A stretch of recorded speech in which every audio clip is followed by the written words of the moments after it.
Life's end. Isn't it beautiful? It's almost tragic. When life ends, it gives off a final lingering aroma. Light is but a farewell gift from the darkness to those on their way to die. I've been waiting, Snake, for a long time. Waiting for your birth, your growth, and the finality of today. Boss, why are you doing this? Why? To make the world one again. The world used to be whole. But with the end of the Second World War, the philosophers began to fight amongst themselves, and the world was torn apart. The Cobras, my comrades who trained and fought alongside me, were torn apart as well. The foibles of politics and the march of time can turn friends into enemies just as easily as the wind changes. Ridiculous, isn't it? Yesterday's ally becomes today's opposition. And this Cold War? Think back. When I was leading the Cobras, America and Russia were fighting together. Now, consider whether America and Russia will still be enemies in the 21st century. Somehow I doubt it. Enemies change along with the times, the flow of the ages, and we soldiers are forced to play along. I didn't raise you and shape you into the man you are today just so we could face each other in battle. A soldier's skills aren't meant to be used to hurt friends. So then what is an enemy? Is there such a thing as an absolute timeless enemy? There is no such thing, and never has been. And the reason is that our enemies are human beings like us. They can only be our enemies in relative terms. The world must be made whole again. The philosophers must be reunited. I will devote my skills to that purpose. And with the Colonel's money, I will achieve that end. Just as I once created the Cobras. They are my family. I may no longer be able to bear children, but I still have a family. It was November 1st, 1951. I was in the Nevada desert participating in atomic testing. The name Nevada is derived from Spanish, covered in snow, white as snow. And snow is exactly what I saw in that Nevada desert.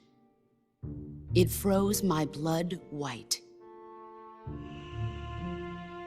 Snake, you were an atomic test subject, weren't you? On Bikini Atoll. That's part of the reason I was drawn to you. You and I are alike. We're both slowly being eaten away by the karma of others. We'll never have the chance to die peacefully of old age. We have no tomorrow. But we can still have hope for the future. In 1960, I saw a vision of the ideal future from space. 3 years earlier, the Soviet Union had succeeded in launching Sputnik, the first man-made satellite in history, into orbit.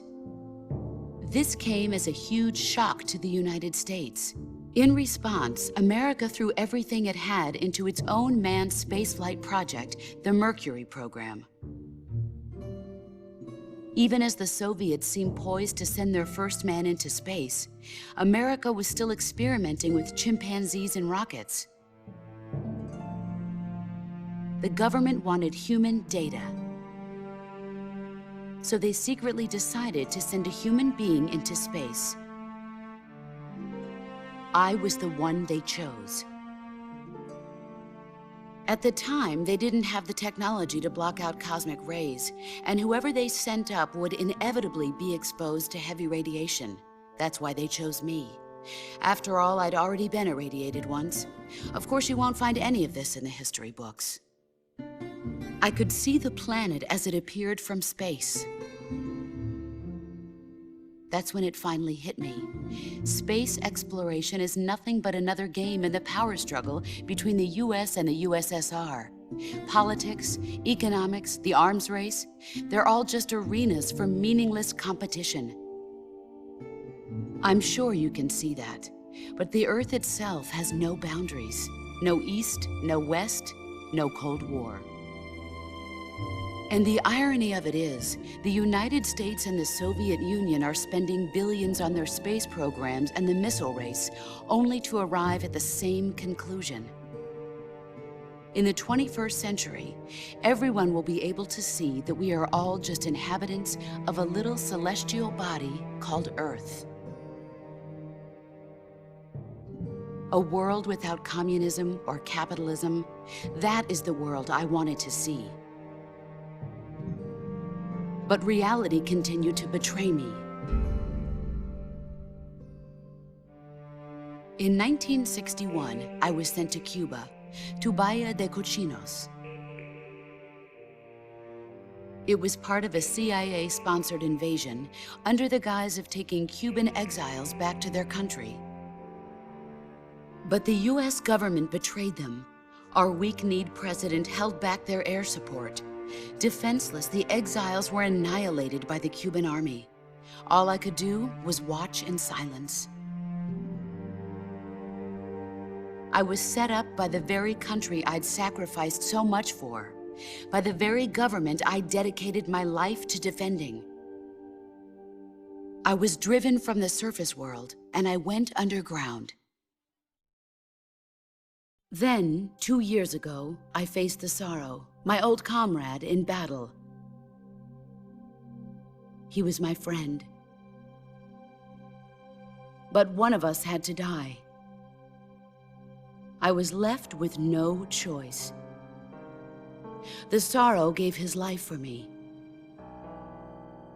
There is no enmity between us. One must live, and one must die. That was the mission. The ones who gave me that mission were the philosophers. Early in the 20th century, the true holders of power in the United States, the Republic of China, and the newly formed Soviet Union gathered together in a secret meeting that would later be known as the Wiseman's Committee. The secret pact they formed there marked the beginning of the philosophers. But the last of the original members died in the 1930s. After that, the organization began to run out of control, and the Wiseman's Committee degenerated into a mere shell of its former self. The philosophers of today have no sense of good or evil. Their influence extends to countries and organizations involved in every aspect of every war. They have become war itself. That's how they operate. The sacrifices of war cause a shift in the times. This shift leads to renewed conflict, and in turn triggers the next war. Like a nuclear chain reaction, each conflict sparks countless others, forming an endless spiral that will continue on for eternity.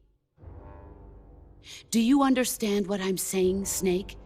By consuming me and you, the philosophers intend to keep that cycle going forever. It was my father who explained all of this to me. He was one of them.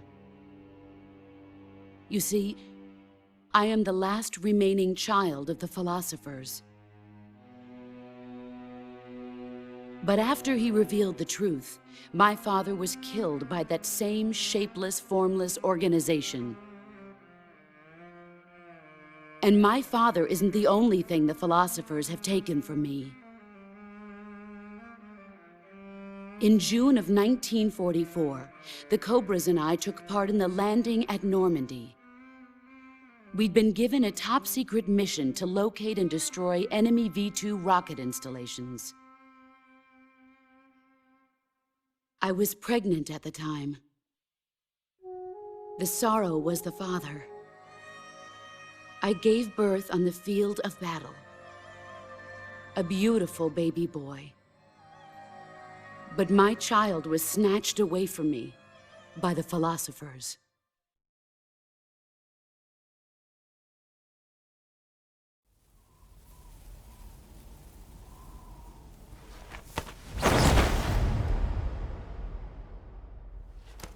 Look at this scar. This is proof that I was once a mother. I gave up my body and my child for my country. There is nothing left inside me now. Nothing at all. No hatred, not even regret. And yet sometimes at night, I can still feel the pain creeping up inside me, slithering through my body like a snake.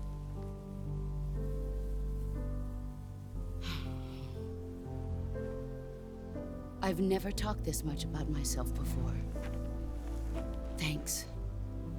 Thanks for listening to me.